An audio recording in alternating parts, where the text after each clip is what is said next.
After years alone in the stars, she finally found him. The translator stuttered, which was never a good sign during high-stakes diplomacy. It garbled the last few syllables of Ambassador Sally Thurin's opening statement into something that sounded suspiciously like your grandmother's. Soup is offensive. Commander Talon Maris, seated directly opposite her, stifled a laugh that threatened to come out through his nose. One of the human aides coughed loudly to cover it, while the Valeri aide beside Sally looked as though he'd just been personally insulted by Soup. Sally didn't flinch. Her gaze remained calm, her long, delicately pointed ears twitching once in annoyance before settling. She pressed a discreet finger to the interface at her wrist.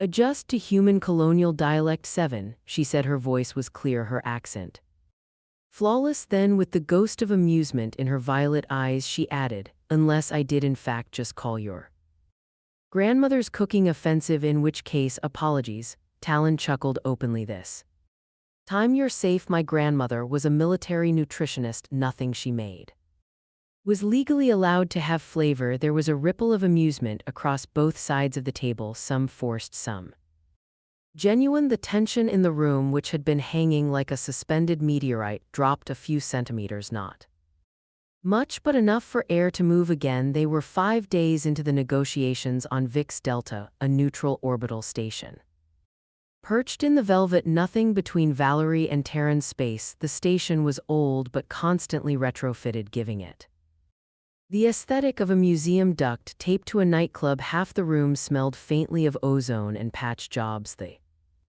delegates had been eating nutrient bars and smiling through their teeth since arrival. So far, talks had yielded a grand total of 2 achievements: a tentative agreement on mineral rights in Sector 5, and the mutual decision to stop using the phrase non-aggressive surveillance in official documents. Progress. Talon wasn't a born diplomat. He was a linguist plucked from the translational corps during a bureaucratic panic when the Valeri refused to communicate with neural processors. They wanted people eyeballs, expressions, silence, the kind of silence that made seasoned admirals sweat into their collars. Sally, on the other hand, moved like someone who had been bred in diplomacy, slow, deliberate, always a beat ahead of everyone else.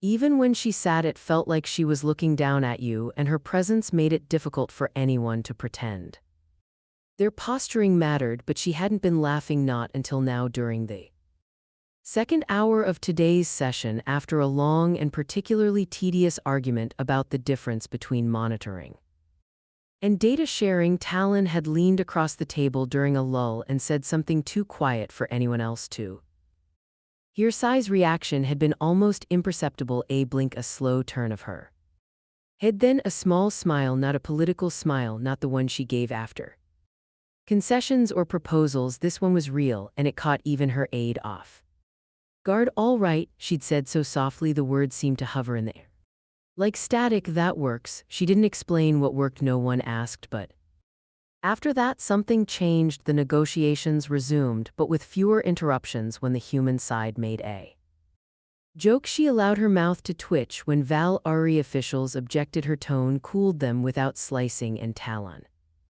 who was moments ago an accidental delegate with a knack for idioms, suddenly became the axis around which the conversation turned. That night, in the privacy of his cabin, a narrow wedge of metal with a bunk and a blinking interface that doubled as a coffee maker, Talon replayed the moment in his mind. Not the moment he whispered, but the one after the smile, the way she looked at him like she had just solved a riddle written in moonlight. He tossed a stress ball at the ceiling until the gravity glitch caught it and sent it spinning toward the sink. His personal interface pinged, incoming message, source encrypted.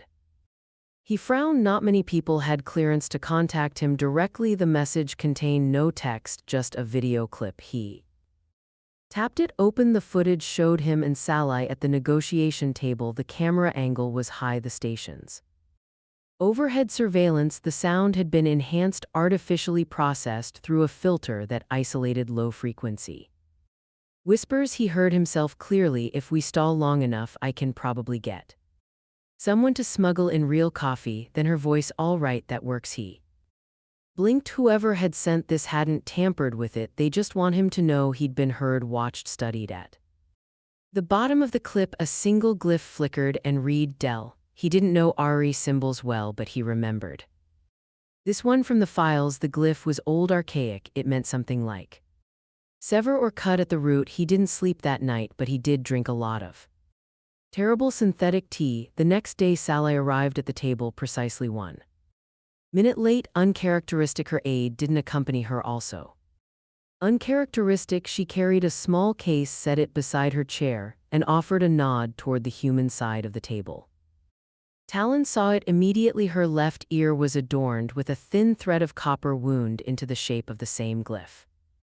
It wasn't a coincidence. Midway through the meeting she broke the rhythm. "I'd like to propose a private session," she said, addressing both delegations limited to linguistic representatives, to clarify nuance in cultural semantics that was nonsense diplomatically speaking, but it was approved anyway. They were granted an hour in the old observation chamber, long since abandoned for its fluctuating lighting and irritating hum. There, under the artificial stars, Talon waited as she locked the door manually. "I know you received the clip," she said without preamble. "They made sure you did." He raised an eyebrow. "Friends of yours?" Her expression was dry. "My people don't have a word for sarcasm, but if they did, I'd say yes. Very good friends. Deeply concerned about how amusing they find you." He grinned despite himself. "Look, I only whispered the coffee thing because I was losing feeling in my left leg." Sally walked to the viewport, her back to him. "You spoke to me like I was a person, not a symbol. That's more dangerous than you know." The hum in the walls grew louder, then faded like breath. He crossed his arms. "So what now? They try to cut me off at the root." She glanced over her shoulder, and for the second time her eyes softened. "No," she said, "they try to cut us both." He blinked. "Well, that escalated. I believe that's a human expression. Yeah, we use it when everything goes from awkward lunch to space murder in under 12 hours. She almost laughed again, almost, and then, as if she had made a decision in that moment, she stepped toward him. "If you're willing, there is a way forward, but we must speak in riddles, not just here, everywhere." He blinked. "You want to turn diplomacy into a performance art?" Number 1, I want to make it impossible to predict us." Talon nodded slowly, considering. "Then all right, that works." "Your boots are on backward," Talon muttered as the door sealed behind him with a sound that was too dramatic for comfort. Sally tilted her head and gave him that same unreadable look, one that somehow combined imperial patience with mild pity. "I do not wear boots," she replied. "These are traction gaiters. They adjust to gravimetric inconsistencies." "Ah," he said, peering at her feet. "Fancy boots." She let out the faintest sound. Could have been a sigh. Could have been the birth of a laugh. The chamber around them hummed softly like a room that knew secrets and was too polite to share them outright. This one wasn't a conference room or a diplomatic lounge. It was an old communications observatory buried deep in the station's engineering spine. The walls were lined with rust-flecked consoles and half-retired antenna controls. Outside the thick viewport, the stars wheeled lazily across the void. "You chose this place," he said, gesturing around them. "You're aware it smells like burnt copper and old socks. I prefer locations with minimal surveillance." "That's reassuring. Also," she added, pointing to a corner where an old recliner sat beneath a flickering panel, "the seating is terrible. No one stays long enough to listen." Talon shrugged and dropped into the recliner anyway. It hissed and complained, but held his weight. "So we're what now? Galactic misfits conducting negotiations in broom closets." She turned away from him, adjusting a device on the wall. It emitted a low-pitched oscillation that made his teeth buzz faintly. "This frequency distorts linguistic data packets. Anything recorded will translate as garbled static." "Lovely, so no one will know what I said when I offered to teach you how to curse in 5 Terran dialects." So I glanced back, her violet eyes narrowing slightly. "I already know impressive linguistic fluency is standard for Ari diplomatic training. We are expected to understand our enemies." "I'm not your enemy. You might be still," he said, lifting his hands. "There's a Difference between knowing how to curse and knowing when to use it, that's the real art. She walked to a crate and opened it, revealing an ancient projector core. It hummed to life, casting flickering holographic glyphs into the air. Between them, strange layered script formed a lattice. Valari diplomatic protocol, if he wasn't mistaken. See here, she said, pointing to a symbol that looked vaguely like a spiral balancing on a needle. This represents alignment, but in our oldest texts the same glyph can also mean shared burden or secret debt. Talon leaned forward, watching the glyphs shift and shimmer like fireflies. That's not ominous at all, you whispered. Something simple during the summit, she said, voice soft. Something human. It made me laugh. That's rare. It made them nervous. That's predictable. They don't like it when you laugh. They don't like it when I stop playing the role they wrote for me. He tapped his fingers against the side of the recliner. Which role is that? Emissary, enforcer, shadow of the council's will, whatever suits the moment. She waved a hand and the glyphs reorganized themselves into a dense web. But laughter, humor, it implies agency, it implies judgment. He nodded slowly. And judgment means you might disagree. Yes, she looked at him, and I did in that moment. What about coffee? About how thin the walls are, about how fragile this so-called alliance is, about how absurd this entire performance has become. So you laughed. It was either that or start a war. He grinned, laughter at his celly. Stepped closer, standing just beside the projector light. It cast lines of glowing script across her face, illuminating the subtle ridges of her cheekbones, the elegant taper of her ears. There are things I'm not allowed to say directly, not without triggering suspicion, or worse, you want to talk in code. I want to talk as if someone's always listening. They usually are, Talon said, especially when I'm on a date. Not that this is one. She blinked, then actually smiled. Your form of distraction is clever, clumsy, but clever. It's gotten me this far. She reached into her coat and pulled out a small device no bigger than his thumb. It was shaped like a teardrop and shimmered faintly. She handed it to him. This is an interface token. It grants access to a segment of our archive, the public face of it, of course, but with your credentials it will open deeper levels. Talon turned it over. In his hand, you're giving me access to classified Valerie history selectively. There are patterns even I am no longer permitted to trace without external interpretation. Let me guess, linguistics.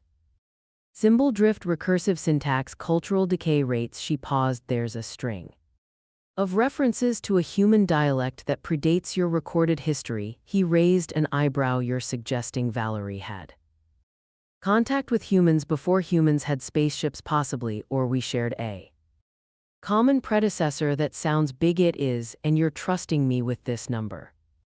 I'm gambling on you. Well, he said, turning the token over once more. I did once win a game of holographic Go against a Taurian ambassador using only animal noises. She stared. That can't be true.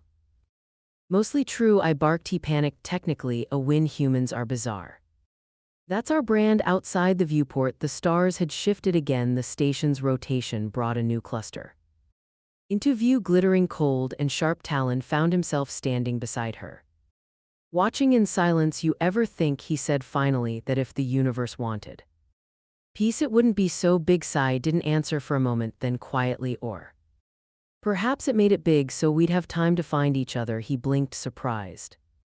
That was almost poetic. Don't tell anyone. Too late. I'm having it printed on a coffee mug. She rolled her eyes, another rare gesture, and stepped back toward the projector. We'll meet again in 3 cycles. Use the token. Don't contact me directly. They'll notice, and if I get caught they'll ask why. I smiled. He hesitated. And what will you say? She looked over her shoulder, that same almost smile playing at her lips. That you whispered something absurd, like something that made me feel human. Talon watched as she walked toward the exit, her steps silent against the metal. The door opened with a sigh and closed behind her. He looked down at the token in his hand, still warm. Well, he muttered to himself, this definitely isn't about coffee anymore. Talon sat hunched over the borrowed data pad, eyes squinting at the glowing glyphs dancing across the screen like caffeinated spiders. The token Sally had given him was embedded in the pad slot.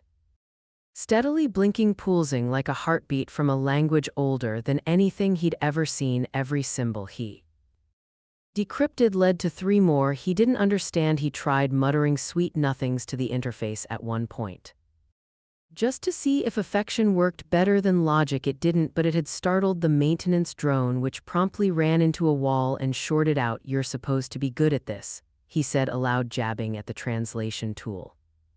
Like it owed him money. A voice behind him drawled, "Talking to machines again, Talon. You know that's how it starts next.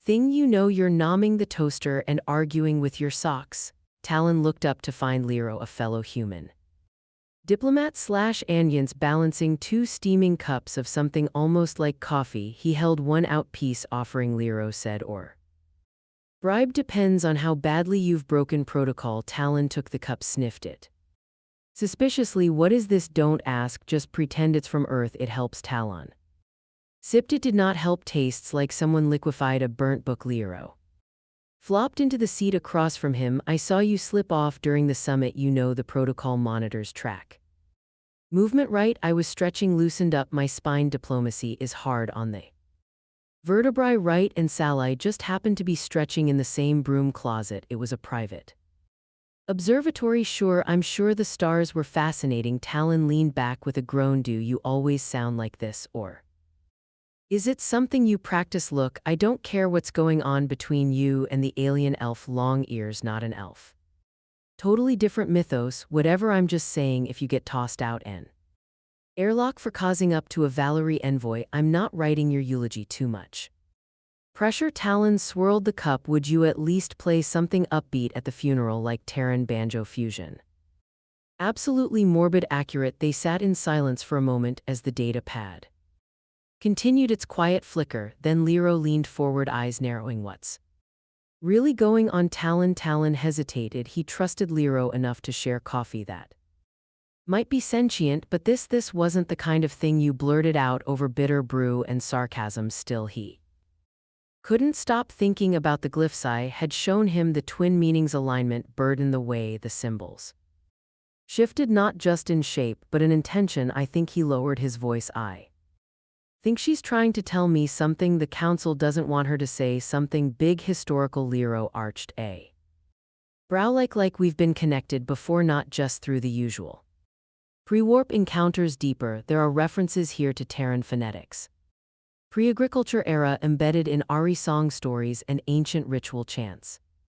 Lero blinked. "So what, we're long-lost cousins?" "I don't know, but it's weird, right? Too many coincidences, and now she's risking her position to help me find something buried in their archive." Lero scratched his chin. "This is either brilliant diplomacy or a very niche dating sim." Talon smirked. "Little of both maybe." Before Lero could respond with another quip, Talon's datapad chirped, the glyphs rearranging suddenly into a pattern he hadn't seen before. A map not of space but of a neural schema, a linguistic web overlaid with coordinates and timestamps in the center. A symbol pulsed. It looked like a human hand and a glyph overlapping, fracturing slightly at the edges. "What is that?" Lero asked, standing. "No idea, but it's marked convergence node 0.3 beta and it's located here." Talon tapped the screen, zooming in a sector of the station's memory archive, disused and dark for decades, sealed under maintenance protocols since the last solar flare. "You want to break into a sealed archive node?" Lero asked, incredulous. "Technically, no, I just want to visit it gently. Maybe knock. You are going to get vaporized. I'm bringing snacks." He stood, sliding the data pad into his coat and finishing the last of the synthetic coffee with a WSC. Lero followed him to the door, still grumbling. "You know, this is the part in every bad hollow film where the sidekick dies. You're not my sidekick." "That's even worse." They made their way through the service corridors of the station, past humming power relays and sleeping surveillance drones. The archive node sat behind a bulkhead marked with peeling warnings in 7 languages. Talon raised a hand, the token glowing faintly in his palm. As he pressed it to the interface, the door hissed open with surprising ease. Inside, rows of dormant data towers stood like silent monoliths. Dust particles floated in the filtered air caught in beams of cold blue light. Talon stepped forward slowly, eyes scanning for the symbol from the map. There he whispered. A console glowed to life as he approached, glyphs flooding the display. A voice, faint and hollow, echoed through the room. Not Valerie, not human, something in between, a hybrid dialect. Message retrieval, initializing the system said. Origin Prion transmission subject directive Echo 1 access level. Unbound. Lero muttered. Unbound sounds bad, like bad. Talon stood still, heart hammering as the display flickered again, and then a new image appeared, a Valerie woman, but older than Sally, regal, solemn.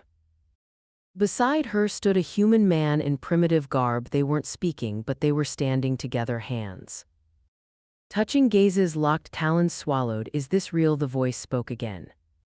Historical footage verified, joint pact, established. Initiate translation. We remember what the stars forgot. Behind him, Lara whispered, that's the title of the worst romance novel I ever read. Talon didn't respond. He was already thinking of Sally, of her smile, of the whisper, and how none of this was chance. The room was too quiet for something that had just turned Talon's entire understanding of human Valerie history upside down. He kept staring at the holographic projection, still frozen mid-frame, where the ancient Valerie woman and the primitive-looking human stood together like co-conspirators in some long-forgotten plan. Behind them, stars shone in unfamiliar constellations, suggesting this wasn't Earth or any known Valerie world. So, Lero said, slowly shifting his weight from foot to foot, is this where we call command, or pretend we never saw it and go get dumplings? Talon didn't move. This changes everything. That's what you said last week when your favorite cereal came back in stock. This is different. Laro, these two where they were initiating something. A pact. Look at how they're positioned. That's not diplomatic formality. That's something personal. Well, if you're suggesting the Val-Ari and ancient humans were interstellar pen pals, I'm all for it, but I'm just saying this is the kind of stuff people get disappeared for. The system hummed, interrupting them with a soft chirp. Would you like to view continuation file? Yes, Talon said immediately, before Lero could object with a panicked no. The image faded into motion. The Valerie woman spoke, her voice musical, layered with harmonics that tickled some deep part of the brain. The man replied in halting phrases, unfamiliar sounds mixed with primitive English. Their words weren't translated, but Talon could sense the emotion, trust, urgency, maybe even affection. The man reached forward and handed her something, a small disc-shaped object glowing faintly. She accepted it with both hands, then turned toward the star's memory shard, encoded. The system translated flatly. Transport initiated. End of preserved record. Talon blinked as the lights dimmed and the projection flickered away, leaving only cold blue glow. That disk, it might still exist. A memory shard, probably neural-coded. Lero gave him a long look. You think that's what Chelly's token is? Talon reached into his pocket and pulled it out. The smooth oval shimmered faintly. It might be a replica or maybe just a key, but what if she doesn't even know what it's really for? She might just think it opens diplomatic doors and looks cool on a necklace. The system spoke again. Final message recovered. Shall I display? Talon hesitated only briefly. Yes. A different scene appeared. The same Valerie woman, but alone now.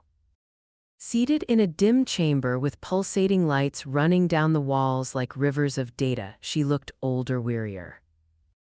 Her voice, when it came, was slower, tinged with sorrow. The convergence has failed, she said. The worlds have drifted. We could not keep the lines open to the one who finds this. I hope you are wiser than we were. The bond still echoes. It must be rebuilt. The projection ended, and the silence that followed this time was heavy. Well, Lero muttered, that's not ominous at all. Maybe we should all just start whispering random phrases to each other and hope something cosmic unlocks. Talon turned, token clenched tightly in his hand. We need to tell Sally. Tell her what? That her people Had tea with cavemen and forgot to leave a voicemail. This is way above our pay grade. I'm not doing this for pay, Lero. I can tell you haven't changed your boots in 3 days. They left the archive, quietly walking the long corridors back to the diplomatic wing with the kind of caution one used when returning a borrowed vehicle you may have accidentally driven into a swamp. Talon's mind spun with possibilities he didn't just want to inform Sally. He needed her to confirm what he was beginning to believe, that the connection between their species wasn't political, wasn't even scientific. It was something older, something living.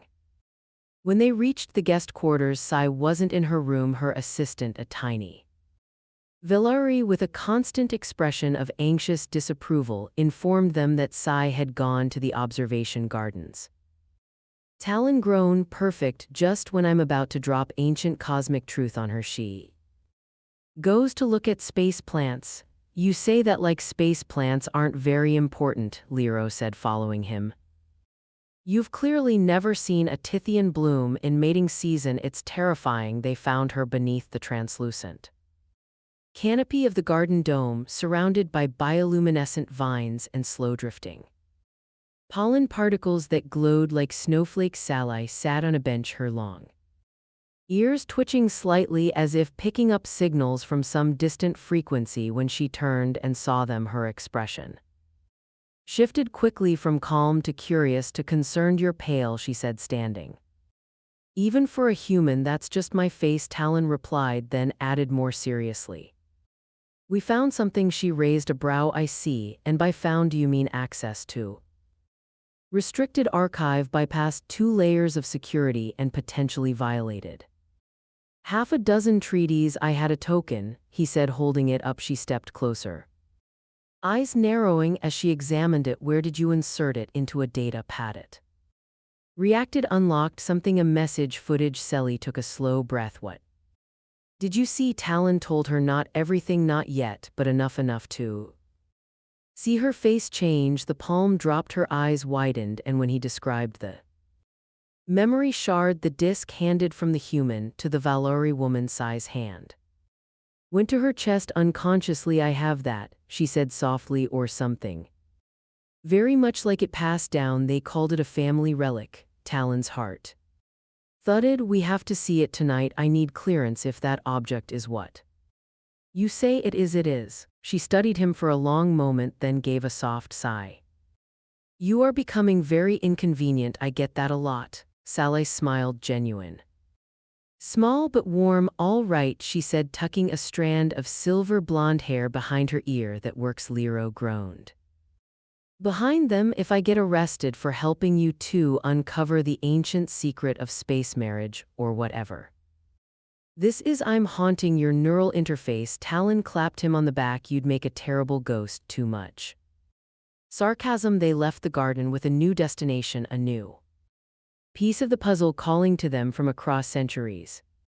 Hidden inside a keepsake passed down like a whisper, something important was awakening, and for the first time in days, Talon didn't feel like he was chasing shadows. He felt like he was finally being followed by the light. Selly's quarters were not what Talon expected for a high-ranking Valeri diplomat. No floating meditation crystals, no ceremonial tapestries woven from the hair of extinct beasts, just sleek curves.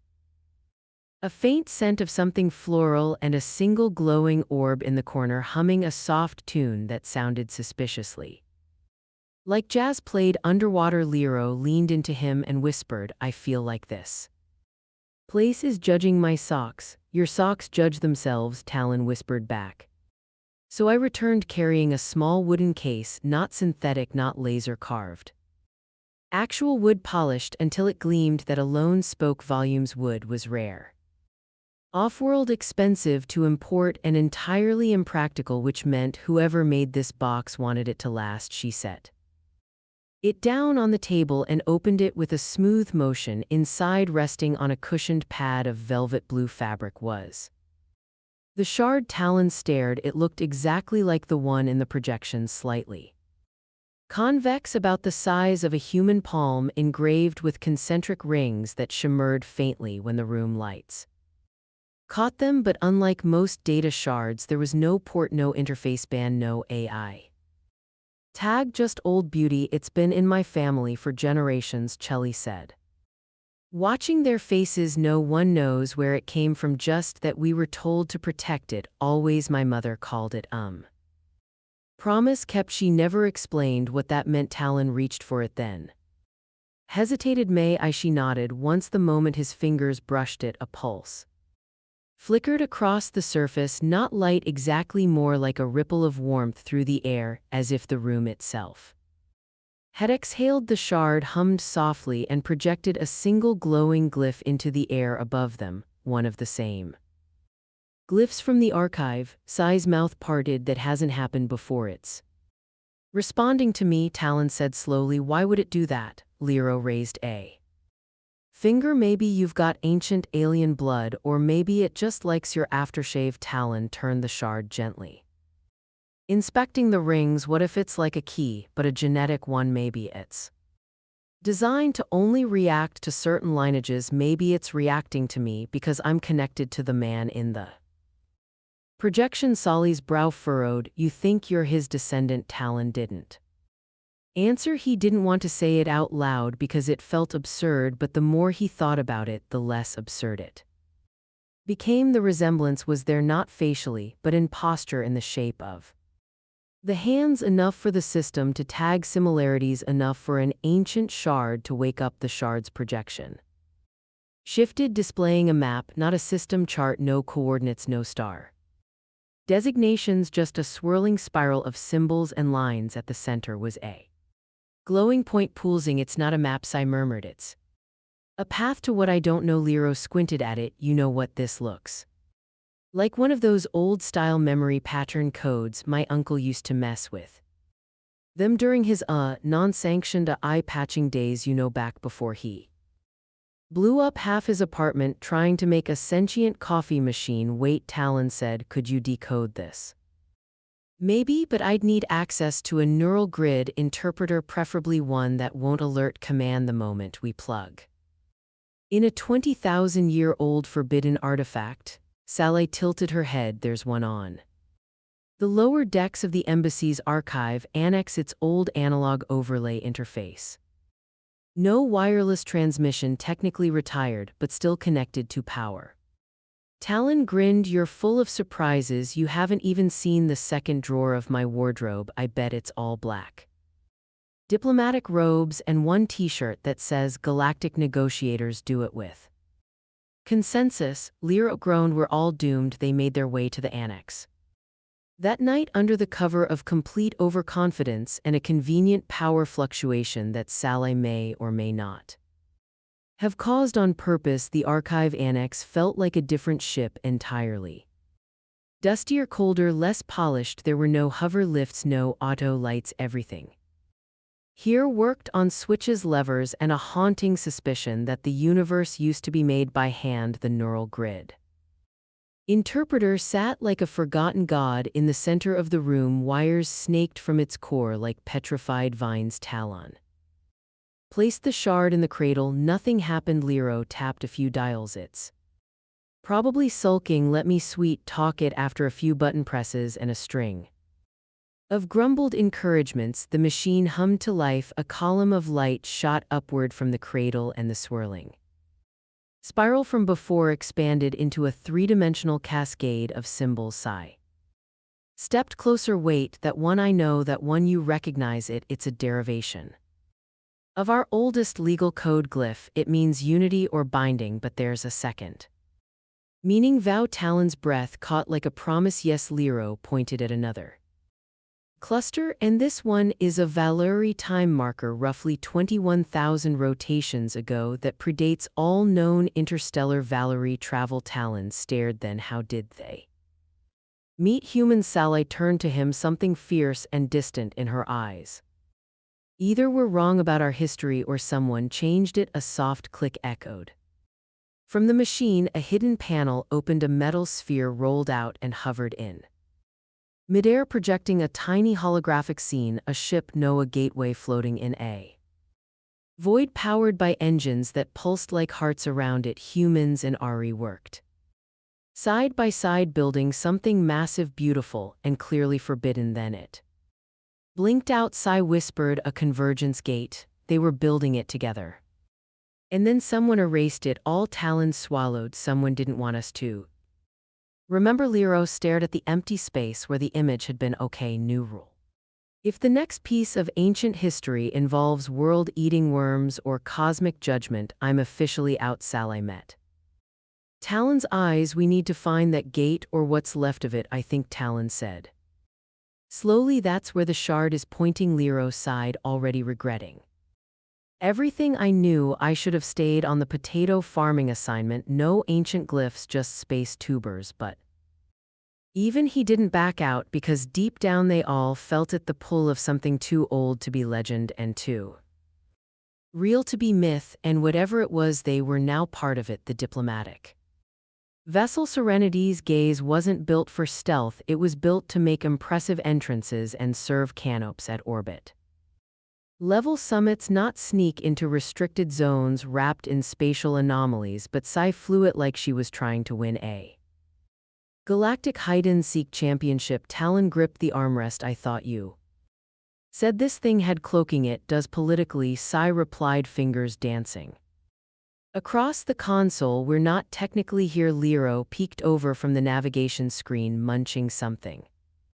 crunchy. Great, when the patrols find us, we'll just tell them we're a figment of their imagination, or possibly a snack hallucination. You brought chips? Talon asked. Of course. Do you think I face death on an empty stomach? The shard's coordinates pulsed in the navigation system, drawing them toward the remnants of a convergence gate that no longer existed on any official star map. The void around it was thick with radiation scars and debris that spun like silent ghosts. Sally slowed the ship, drawing them into a wide arc. There, that's the signature. Through the viewport, the remains of a vast ring came into view, fractured metal and broken pylons like a shattered crown drifting across the dark. The structure looked ancient, older than anything any of them had ever seen, but parts of it still pulsed faintly with light. Not dead, just sleeping. Talon leaned forward. That's definitely not Valerie architecture. No, Sally agreed.